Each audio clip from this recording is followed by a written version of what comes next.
é a rádio da Globo, FM.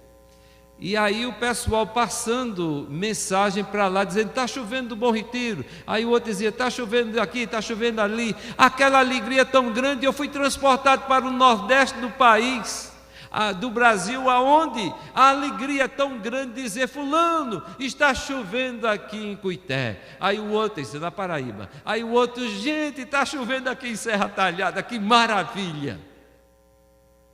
O sulista não sabia o que era isso, mas agora sabe. Acabe não sabia o que era isso, faltar chuva, mas ele ficou sabendo. E aí ele se divide com o servo dele, que estão saindo para procurar pasto para o gado, para os animais que estavam morrendo de fome. E daí então o profeta aparece para o servo de Acabe e diz, vai lá dizer para o teu patrão que hoje eu vou lá aparecer diante dele. Disse, eu vou nada, eu já passei tanto tempo aí, vendo tanta gente morrer, porque não estava falando onde é que o senhor estava ou não. Se eu sair daqui e Deus mandar o senhor ir para outro lugar, eu vou ter a minha cabeça arrancada do corpo, não quero isso. Ele falou, vá, porque hoje eu vou falar com o seu patrão. Meus irmãos, vou encurtar a história. Finalmente chegou ele e disse assim, chama os teus 450 profetas de Baal, chama também os 400 profetas do poste ídolo, 850 profetas. Aí ele falou para os profetas de Baal, olha, vocês escolham aqui o animal que vocês queiram e comecem então a clamar ao Deus de vocês. Aquele que responder com fogo, que pegar o sacrifício que vai ser oferecido e queimar, esse que responder com fogo, esse é o Deus verdadeiro. E eles trabalharam e se mutilaram e clamaram até o meio-dia e nada. Aí ele ficou fazendo pouco caso e falou, rapaz, o negócio não é assim não. O teu Deus pode estar dormindo, ele é importante, pode estar numa reunião em qualquer outro lugar. Existe uma versão até que diz assim, ele pode estar atendendo às necessidades dele, não está ouvindo vocês, grita mais alto. E nada de resposta. Quando já estava perto da hora do sacrifício, então o servo do Senhor chegou e disse, vamos levantar o altar, vamos arrumar. E começou a arrumar e depois pegou, colocou lá o animal, sacrificou o animal. E na mesma hora o Senhor respondeu com fogo. Meus irmãos, o resultado tremendo e maravilhoso é que Deus respondeu Elias. Agora presta atenção no que vem depois.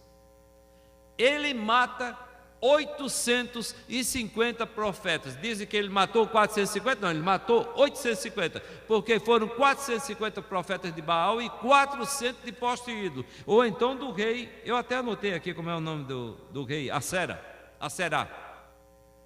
850, e fez mais dois se prostrarem diante de Deus, sabe quem?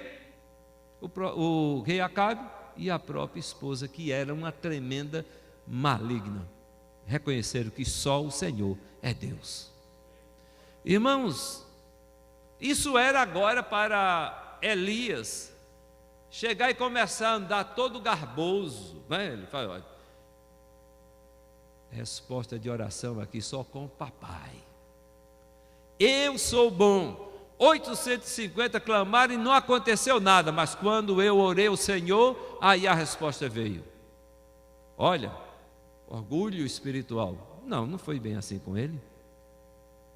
É tanto que Jezabel falou que aconteça o que acontecer, amanhã Elias vai estar morto. Eu vou fazer com ele o que ele fez com os profetas. E aí, aquele que poderia estar todo vaidoso, todo cheio de si pelo que tinha acontecido, foge.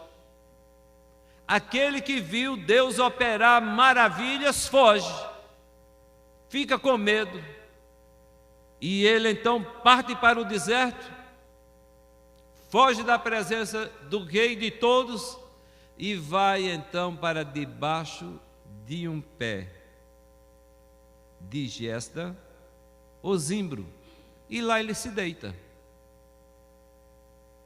Depressão. A árvore do desânimo. E muitas vezes nós estamos passando por situações dessa natureza, vemos Deus operar na nossa vida, fazer milagre. Irmãos, se nós olharmos para a nossa vida de antes e a nossa vida depois, que encontramos Jesus ou que Jesus nos encontra, se nós analisarmos e formos um pouco reconhecidos, nós vamos ver que nós evoluímos demais, que Deus tem nos abençoado, tem nos dado saúde, tem nos dado a condição que mesmo que eu trabalhasse a minha vida inteira, eu não iria conseguir. Mas foge de nós o reconhecimento de ver que Deus, Ele é poderoso para salvar. Ele salva e Ele continua salvando, Ele faz e continua fazendo. Eu não necessito fugir para um pé de zimbro, para ficar lá debaixo. Você nem sabe o que é isso. Eu acho que quase ninguém aqui sabe o que é um pé de zimbro. Produz uma fruta que parece uma pinha, um pouco menor. E eu estive pesquisando a respeito do zimbro ou da giesta. Sabe o que é que, para que serve? É um cicatrizante, é um anti-inflamatório. Agora, o servo de Deus ferido pelo medo, pelo temor, pelo desânimo, vai descansar debaixo de um lugar que vai ser curado, que vai receber a cura. Um antisséptico não material, ou seja, não é para uma ferida externa, mas para a ferida da alma. Para qual zimbro você tem fugido da presença do Senhor? Para qual zimbro ou para qual árvore de desânimo que você tem se colocado debaixo procurado algum refrigério? Deus quer que você saia disso, quer que olhe para o que Ele fez e o que Ele está fazendo na sua vida, e você aí vai poder prosseguir. E não só serão 450, nem 850, nem 852 que você vai pisar, que você vai vencer, mas você vai continuar sendo vencedor em nome do Senhor Jesus. Não olhe para as circunstâncias, mas olhe para o Senhor, que resolve toda e qualquer situação.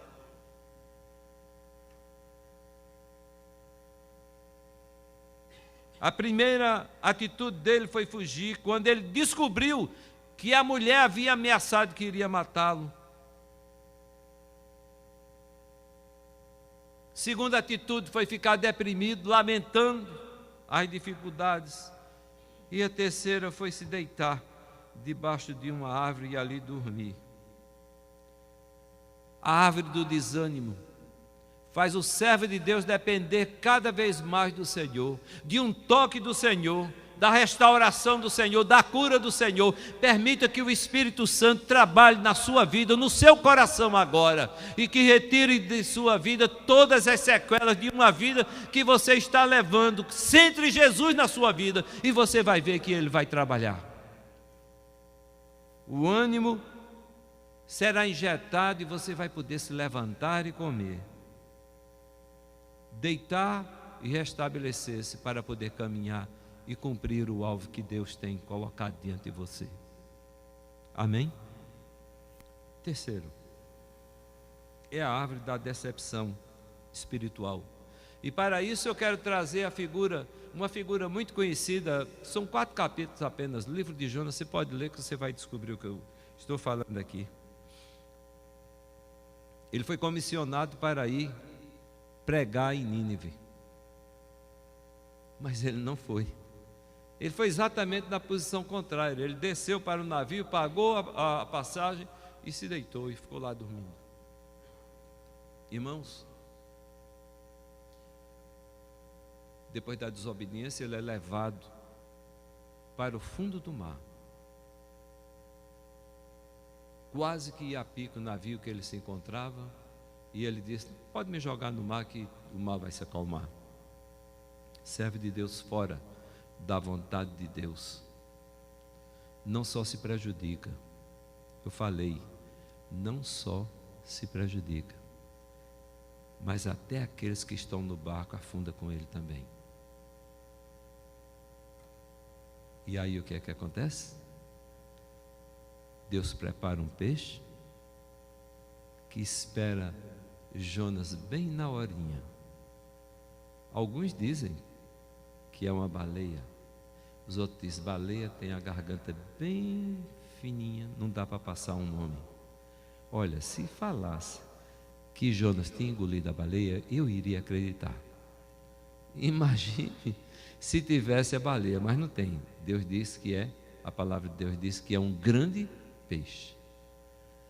E aí esse grande peixe levou Jonas lá para o fundo do mar. Deus fez cair um mal-estar no peixe, que o peixe ficou lá.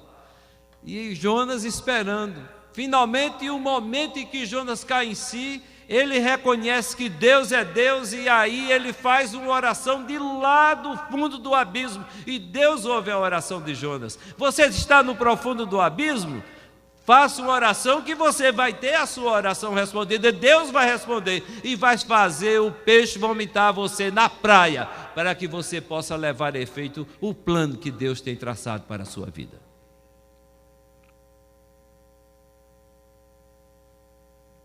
E a árvore que eu encontro Jonas debaixo dela, na realidade eu não posso nem considerar bem que era uma árvore. A Bíblia diz que era uma enramada. E Jonas recebeu a comissão de Deus. Olha a pregação de Jonas. Ainda 40 dias e Deus vai destruir a cidade. E saía. Cidade de 120 mil habitantes que tinham entendimento, sem contar crianças, pessoas de muita idade, pessoas assim, no ponto de agir e de interagir, 120 mil pessoas. E ele saiu arrodeando a cidade e ia falar que Deus, dentro de 120 dias, dentro de 40 dias, ia destruir. Irmãos, sabe, ele não queria que Nínive fosse salva. Tem servo de Deus que está falando de Deus sem nenhum entusiasmo, e mesmo assim as pessoas creem, porque não é a mensagem que você está entregando, não é o seu poder de persuasão, mas é o Espírito que atua na palavra de Deus e que faz que as pessoas entendam. E aí as pessoas se arrependeram. Foi baixado um jejum, oração para pedir perdão a Deus. E Deus atendeu a cidade de Nínive e não destruiu naquela hora. Jonas, depois de entregar a mensagem, ficou lá fora da cidade, sentado, esperando que Deus destruísse. Quer dizer, ele entregava, mas por outro lado ele não queria. Por quê? Porque o povo judeu estava sendo oprimido por aquele povo lá da cidade de Nínive. Eles dominavam e ele não queria que o povo fosse salvo. Tem gente que faz parte do nosso círculo de inimizade, não posso dizer de amizade, de inimizade, que a gente só fica pensando, eu quero que ele vá se dando mesmo, né? Não é assim? Quando na realidade esquece que cada um de nós é um instrumento de misericórdia de Deus. É falar do poder de Deus, uma alma salva, uma alma que entende que o sacrifício que Jesus fez é poderoso para salvar qualquer um. Não importa que pecado tenha cometido antes, importa que no sangue de Jesus há poder. E aí Jonas ficou lá, e com raiva porque Deus não cumpria aquilo que ele havia pregado. Aí Deus fez nascer uma enramada. Podia ser um pé de abóbora, podia ser um pé de chuchu, uma enramada por cima. E de repente ele ficou alegre, que alívio! O sol estava acabando com Jonas, mas agora tem um teto. E ele ficou lá continuando esperando.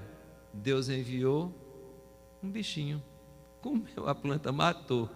E Jonas com raiva, aí Deus disse, tem razão alguma essa tua ira? Disse, tem. A planta se foi. Disse, não haveria, você está com pena de uma planta? Haveria eu deixar de ter pena de 120 mil pessoas, fora os que não entendem aquilo que estão fazendo? Meus irmãos,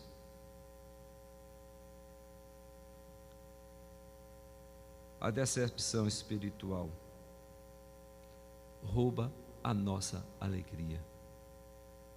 Existem pessoas que estão transmitindo uma mensagem ou estão testemunhando, quando testemunham, aquilo que nem acredita. Estão apenas contando uma história qualquer. Você precisa viver a palavra de Deus em toda a sua força. Você precisa viver a palavra de Deus e falar daquilo que Deus faz, sabendo que Deus vai fazer.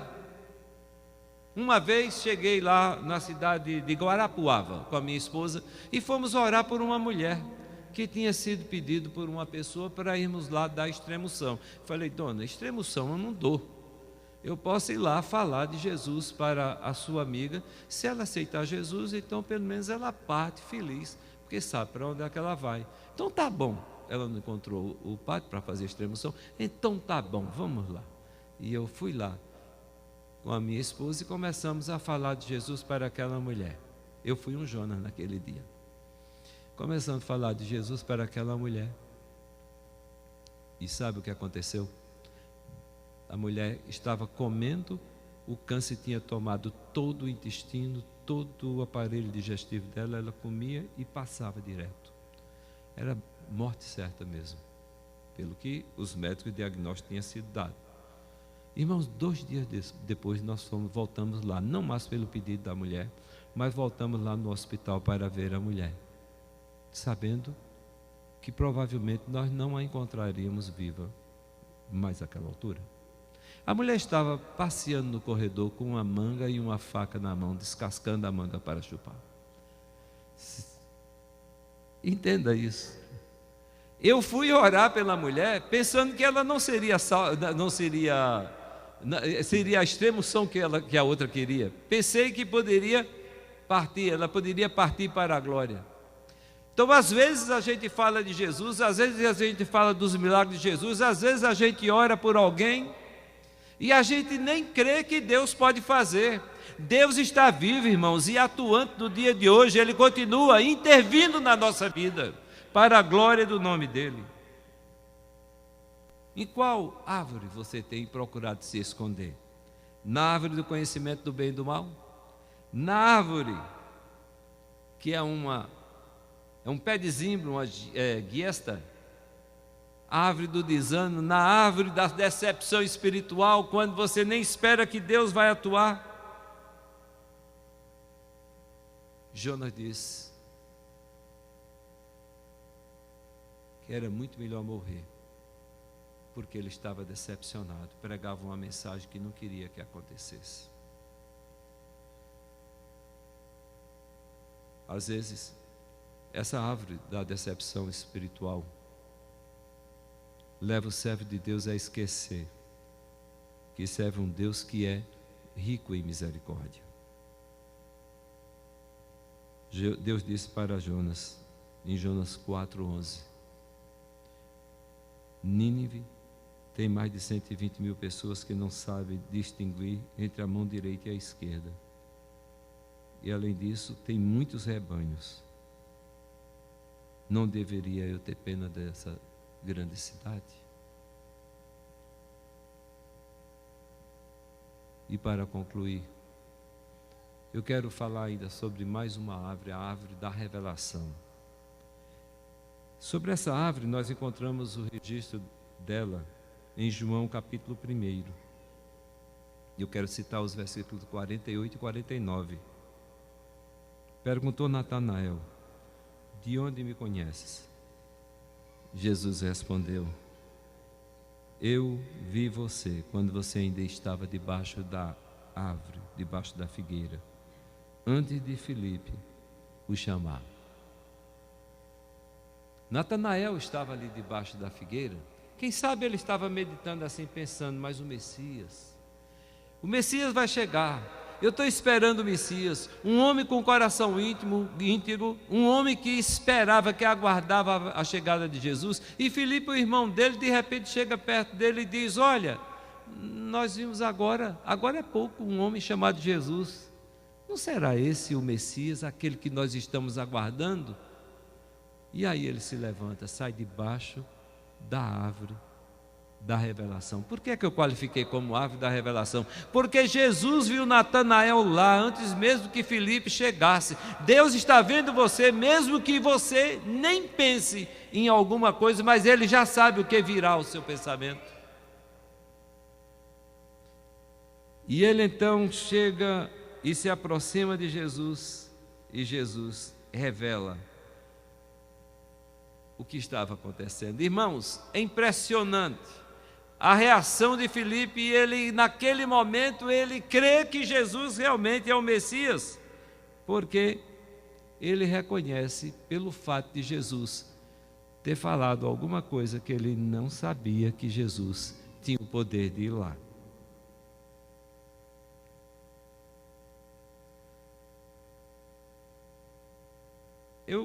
Às vezes eu fico preocupado em compartilhar determinadas coisas da minha vida particular, porque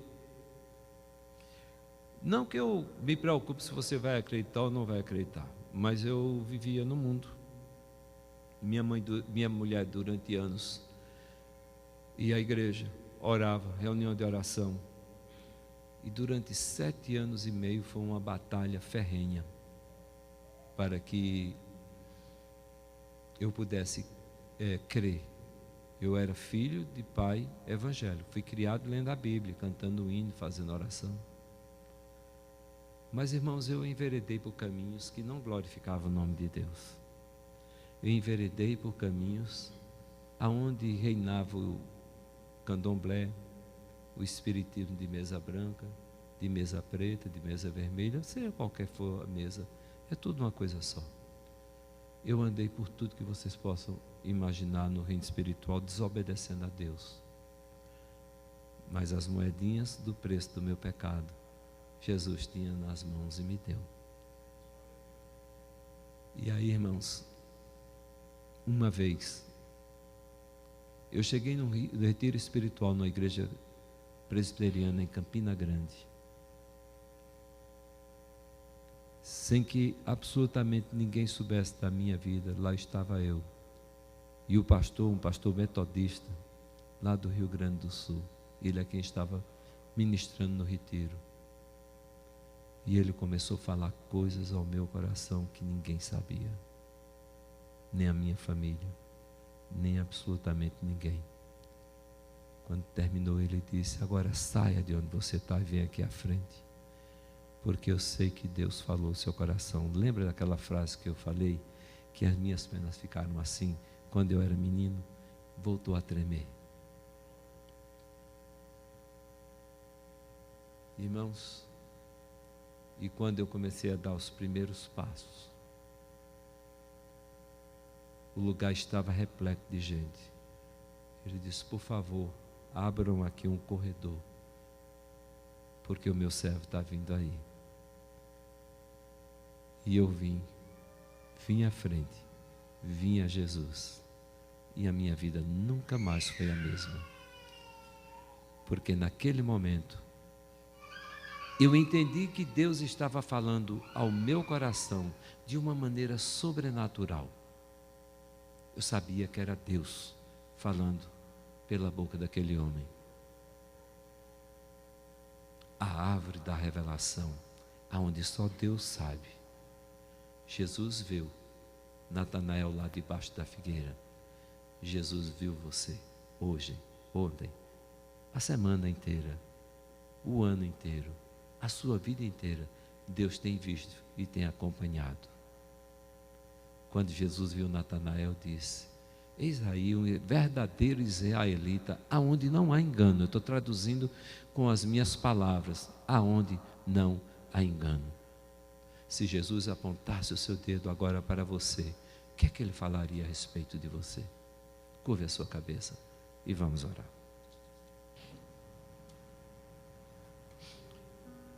Senhor, podemos tentar nos esconder atrás de árvores, árvore do conhecimento do bem e do mal. Podemos nos esconder atrás, Senhor, de um zimbro, ou debaixo de um zimbro ou de uma tiesta. Podemos nos esconder debaixo de uma figueira, mas o teu olho sempre nos vê. O Senhor está vendo cada um de nós nesta noite aqui. O preço do nosso pecado, da nossa transgressão foi pago. Jesus está dizendo: tão somente aceita o perdão dos teus pecados, porque deles eu não quero me lembrar mais. Arrepende-te e volta para mim, e eu vou transformar a tua vida num vencedor. Senhor, em nome de Cristo Jesus, olha para a tua igreja, olha, Senhor, para os meus irmãos e irmãs que se encontram nos vendo e ouvindo neste momento através da internet. A tua palavra foi pregada, o teu Espírito pode continuar trabalhando, mas mostra um sinal do teu favor nesta noite, salvando vidas, Senhor, levando essas pessoas a crerem que o Senhor continua vivo e atuante no dia de hoje. Pai, e enquanto a tua igreja ora, se existe alguém que quer ver a sua vida transformada, quer sair de trás da árvore, quer sair de debaixo da árvore, quer seguir, se aproximar do Senhor, por favor, Senhor, faça uma obra nessa noite. Amém, levando essa pessoa a dizer: sim, Jesus, eu reconheço que o Senhor é o Messias, que o Senhor é aquele que eu aguardava, que o Senhor é aquele que é poderoso para encher o meu coração e atender às minhas necessidades. Em nome de Jesus. Amém. Que Deus possa vos abençoar. Aí talvez você esteja pensando, mas ele nem sequer perguntou se alguém quer entregar a vida a Jesus. Você pode ser um Natanael que nessa noite quer vir a Jesus. E eu não quero de jeito nenhum roubar de você essa oportunidade. Você entendeu a mensagem, eu sei. E o Espírito de Deus está aqui trabalhando ainda no seu coração, dizendo: você já tem feito tantas tentativas, tente se render aos meus pés nesta noite e veja o que eu vou fazer com a sua vida. Se a igreja puder, curve ainda a sua cabeça, e eu vou fazer apenas um apelo, apenas uma pergunta. Existe alguém aqui que quer entregar a sua vida a Jesus, quer dar um passo para Ele, quer sair de trás da árvore, debaixo da árvore, e quer vir para Ele? Levante a sua mão, eu quero orar com você, em nome de Jesus. Eu te amo, Senhor, rocha minha, redentor meu. Tu eras, és e sempre serás o mesmo. Obrigado pela oportunidade que o Senhor me deu, no nome de Jesus, amém. Vamos ficar de pé? Tu és soberano sobre a terra, sobre os céus. Tu és absoluto. Tudo que existe acontece. Tu sabes muito bem. Tu és tremendo.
ficar com os convites para entregar ali no. Pode ser, Daniel? Vai entregar talvez aqui, ou entregar lá na confraternização. O culto vai continuar. Nós vamos estar lá aguardando os irmãos. Eu espero que os amados não se esqueçam de orar pelo pastor, pela esposa do pastor, por esse tempo que ele vai estar aí de viagem. Eu estarei viajando amanhã com a minha esposa e nós estaremos de volta, se Deus quiser, em novembro. Que Deus abençoe vocês e eu espero que vocês lembrem de orar por a gente. Quarta-feira, culto de oração às 7h30. Venha orar. A oração, Deus responde. Deus responde, Deus liberta através da oração. Eu tenho visto Deus responder as minhas orações. A sua também, Daniel? Amém. Muito obrigado pela oportunidade que Deus me deu. Eu agradeço ao Senhor, ao pastor Patente, a oportunidade que Ele me deu de poder compartilhar com vocês da palavra de Deus. E agora, meus amados, idem em paz. Que tenham uma semana de vitória. Que não se escondam atrás de nenhuma árvore, nem tampouco debaixo de nenhuma, mas que a vida de vocês seja um exemplo para aqueles que se aproximarem.